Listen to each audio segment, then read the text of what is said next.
Hey everyone, and welcome back for another deep dive with us. Today we're tackling something that's absolutely essential for every single nurse out there. Communication. Ooh, that's a good one. It really is. And, we're going to be focusing on how you could become the best communicator possible, especially if you're just starting out, in your fundamentals courses. I think that's a great place to start. So many new nurses get caught up in the clinical skills, which are obviously important. Oh, Tora. But communication is really the heart of nursing. It's how we connect with our patients. Exactly. How we understand their needs, how we make them feel heard, and build that trust. Absolutely. So let's dive in. We're going to be breaking down the core concepts of communication, specifically in the nursing world. And one of the first things I wanted to touch on was the communication process itself. It's not just, talking at someone, right? Definitely not. It's much more dynamic than that. Think of it like a continuous loop with a few key players. Ooh, I like that. So you have the sender, the person who's initiating the message itself, whatever that information is, and the channel it's delivered through. So that could be like speaking or writing or even those nonverbal cues. Exactly. Then on the other end, you have the receiver, the person receiving the message, and then there's the feedback they give to let the sender know if they got the message. It makes sense. But here's where it gets interesting.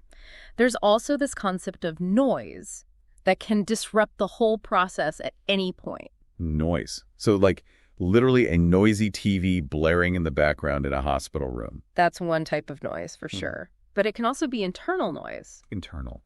Yeah, imagine a patient who's anxious about their diagnosis. Oh, yeah, I can see that. Their anxiety becomes noise, making it hard for them to process what you're saying, even if your explanation is perfectly clear. So it's like their own thoughts are getting in the way. Exactly. Or think about a patient who speaks a different language. Oh, right. That's a huge barrier. Absolutely. That's another form of noise that you have to address before real communication can even begin.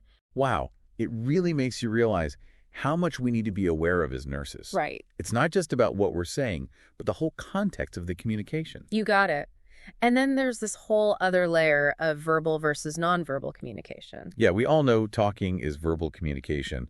But what about those nonverbal cues? Those are so important. Things like facial expressions, body language, even the tone of our voice. They can all send a totally different message than our words. Oh, I've definitely seen that. Yeah. The patient says, "I'm fine," but they're clutching their side and wincing. Exactly. As nurses, we have to be super tuned in to those nonverbal cues. Like little detectives. Exactly. They can be huge red flags that something deeper is going on. And we need to pay attention. Absolutely.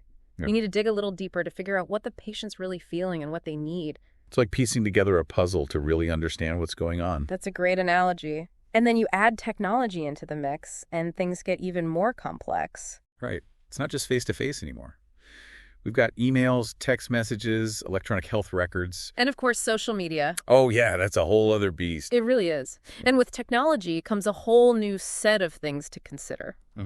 Especially when it comes to social media, where those lines between professional and personal communication can get blurry. Definitely. Nurses really need to understand high pay regulations and their employers' policies on social media use. Because it can be so easy to make a mistake online that could really hurt your career. Absolutely. You might think you're just sharing a funny story about your day, but you could accidentally reveal protected patient information. Which is a huge high pay violation. Exactly. Or even venting about a frustrating situation could come back to bite you. People can misinterpret it, and it could reflect poorly on you as a professional. Exactly. So we've got the communication process itself, those verbal and nonverbal cues, and then technology adding its own layer of complexity. That's a lot to juggle. It is. But it's not just about those one-on-one interactions, right? Right. We also need to think about communication on different levels. Like what? Well, there's intrapersonal communication where you're reflecting on your own thoughts and feelings. That makes sense.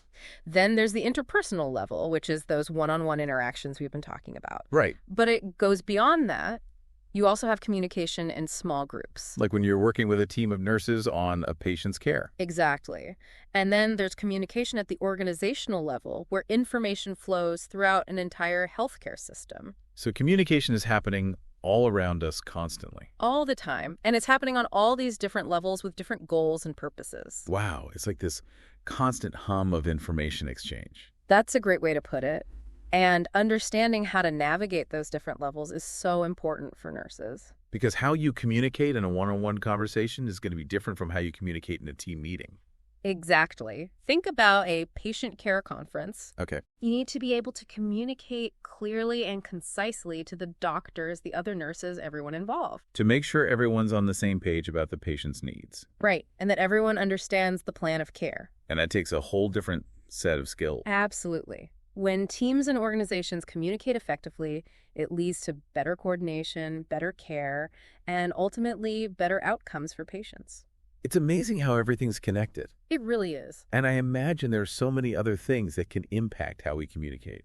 Oh, tons. Like beyond those levels we just talked about. You're right. We have to consider things like the patient's developmental level. So like how you communicate with a child is going to be way different from how you communicate with an adult. Exactly. And then there are cultural differences, roles, and responsibilities within the healthcare team, and of course, the physical and emotional state of everyone involved. So basically, there's no one-size-fits-all approach to communication in nursing. Definitely not. It's all about being adaptable and sensitive to each individual patient and situation. Like you have to tailor your communication style to fit each person you're interacting with. Exactly. And cultural sensitivity is a huge part of that. Oh, yeah, for sure.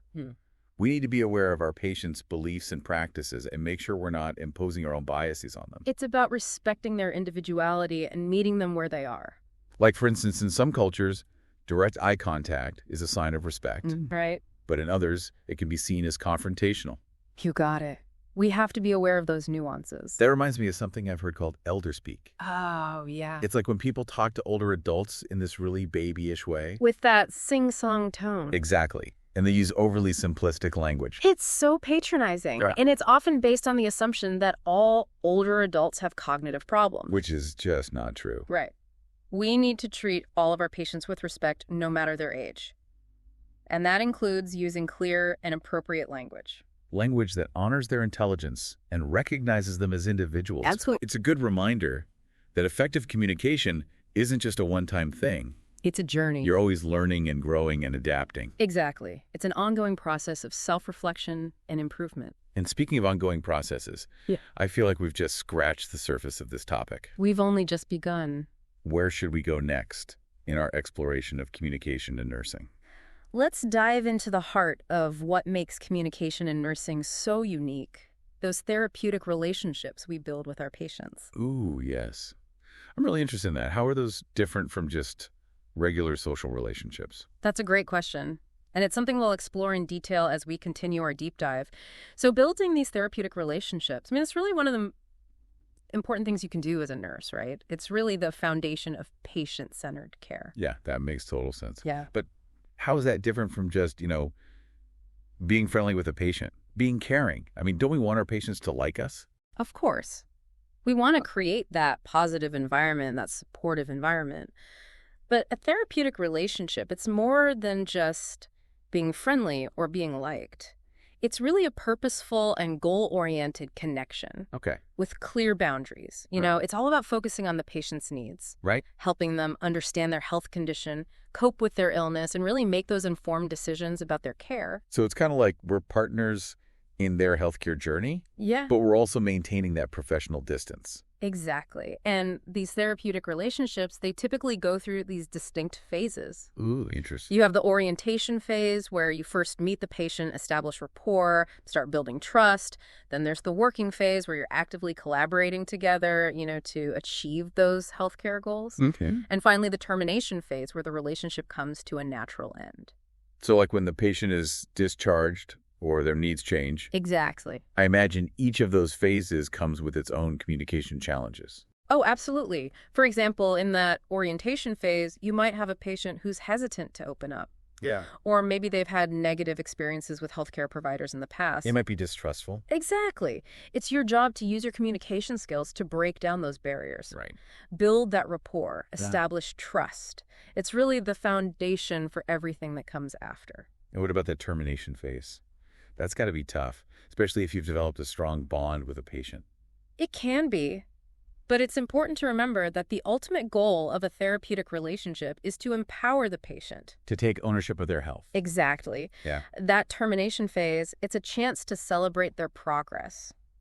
reinforce those self-management skills, Right. and make sure they have a smooth transition to the next stage of their care, whether that's going home or to a different level of care. It's like you're setting them up for success beyond their immediate interaction with you. Exactly. It's interesting to think about how all those communication concepts we talked about earlier, like active listening, empathy, nonverbal cues, Right. they all play such a crucial role in building these therapeutic relationships. They really do. They're the tools we use to create that safe and supportive space Right. where our patients feel comfortable sharing their experiences, their fears, their hopes. Because when patients feel heard and understood, Exactly. they're more likely to open up. Right. And that allows us to truly understand them as individuals. To see the person behind the illness. Exactly. And then tailor our care to their unique needs. That's what patient-centered care is all about. It sounds like effective communication is really the key. It's the heart and soul of it. And when we get it right, it can make such a difference in our patients' lives. Not just in their physical well-being, but in their whole healthcare experience. So we've talked about how important these therapeutic relationships are. But what are some concrete communication techniques that can help nurses build those relationships? Like, what can we actually do? Oh, there are so many. And they all come back to creating that open and trusting environment for communication. Okay. Active listening is huge. We hear that a lot, but what does it actually mean? It's about more than just hearing the words. It's about really paying attention to those nonverbal cues. Okay. Reflecting back what you're hearing to make sure you understand and asking clarifying questions. So it's not passive. It's actively engaging with what the patient is saying. Exactly. And then there's empathy, which is the ability to truly step into your patient's shoes. To feel what they're feeling. Right. It's Huh. about acknowledging their emotional state, validating their experiences. It's powerful. I bet that can be tough, though. Oh, yeah, Especially when you're dealing with a challenging patient or a really emotionally charged situation. definitely. It takes practice and self-awareness, but it's so important.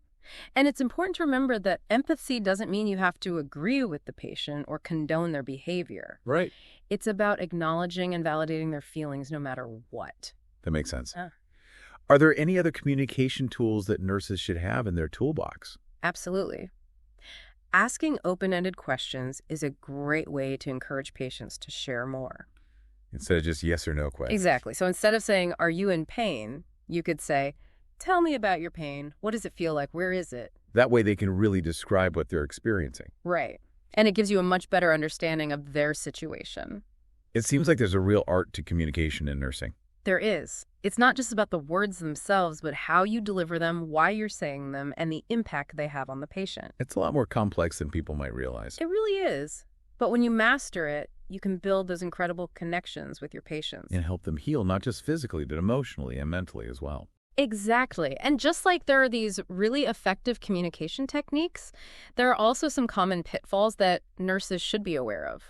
Like what? Well, things like offering false reassurance. Oh, yeah, like saying, don't worry, everything will be fine. Exactly. It might seem comforting in the moment, but it can actually dismiss the patient's fears and concerns. And if things don't turn out fine, then what? Right. It can really damage that trust you've built. Instead of offering false reassurance, it's much better to acknowledge their feelings. To validate what they're going through. Exactly. You could say something like, "I understand why you're worried. It's normal to feel that way. What are your biggest concerns right now?" That opens the door for a much more honest and real conversation. Right. Another common pitfall is giving advice when it hasn't been asked for. Oh, yeah. I can see how that would be a problem. It's important to remember that we want to empower patients to make their own decisions. Right. So instead of saying, "You should really try this new medication," you could say something like, "It sounds like you're looking for ways to manage your pain. Have you talked to your doctor about other treatment options?" That's a much better approach. It shows that you respect their autonomy Yeah. and encourages them to be active participants in their own care. I like that. Any other pitfalls we should watch out for? One more big one is changing the subject. Like when things get uncomfortable. Exactly. It's natural to want to steer clear of those tough topics. For sure. But when a patient brings something up that's difficult to talk about, it's so important to acknowledge their concerns. To let them express themselves fully. Right. Even if it makes you feel a little uncomfortable. So it's about staying present with the patient. Yes.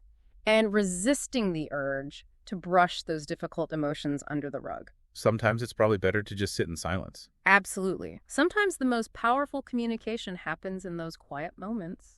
When the patient feels truly seen and heard. Exactly. Mm. It's all about creating that space for them to process their emotions without feeling pressured to say anything. This is all making me realize just how much goes into being a good communicator as a nurse. It's a constant learning process. It's definitely not as simple as it might seem. Not at all. It takes active listening, empathy, self-awareness. It's about understanding your own biases and communication patterns. Exactly. And constantly working to adapt your approach to meet the unique needs of each patient. Wow. This deep dive is really giving me a new appreciation for the complexity of communication in nursing. It's a complex skill, for sure, but it's so worth the effort. Because ultimately, it's about providing the best possible care for our patients. Absolutely. When we master the art of communication, we can build those deep, meaningful connections with our patients. And empower them to take control of their own health. And to make a real difference in their lives. That's what it's all about. So we've talked about the importance of those therapeutic relationships, those different communication techniques, and those common pitfalls to avoid. But what happens when things get really challenging? The tough stuff. Like, what about dealing with a difficult colleague or a patient who's becoming aggressive? Those situations can definitely put your skills to the test. But remember, even in those really tough moments, staying calm and focused is key. That's easier said than done, though, right? I'd be freaking out. What are some things that can help in those moments? Well, first and foremost, prioritize safety. Okay. If you ever feel physically threatened, remove yourself from the situation immediately. Get out of there. Exactly. And call for help. But in situations where it's more about navigating those difficult conversations, there are some techniques that can really help de-escalate things. Okay, like what? Give me some tools I can actually use. One technique is called I-SBAR-R. Have you heard of that one? Yeah, I've heard of it, but honestly, I always get the letters mixed up. It stands for Situation, Background Assessment, and Recommendation. Okay. And it's super helpful when you need to communicate a concern clearly and concisely. Especially in those high-stress situations. Exactly. So let's say you're worried about a patient's condition and you need to talk to the doctor. You'd start with the situation. A brief statement of what's happening right now, like, Mr. Jones is having trouble breathing, and he's complaining of chest pain. Okay, makes sense. What's next? Then you give the background, any relevant info about the patient's history, their recent labs, medications, anything that might be contributing to the current situation. So you're giving the doctor more context. Right. Then you move on to assessment, your professional judgment about what you think might be going on. Based on what I've observed. Exactly. So you might say something like, I'm concerned that Mr. Jones might be having a heart attack. Okay, got it. And then what's the last part? That's the recommendation. What actions you think need to be taken.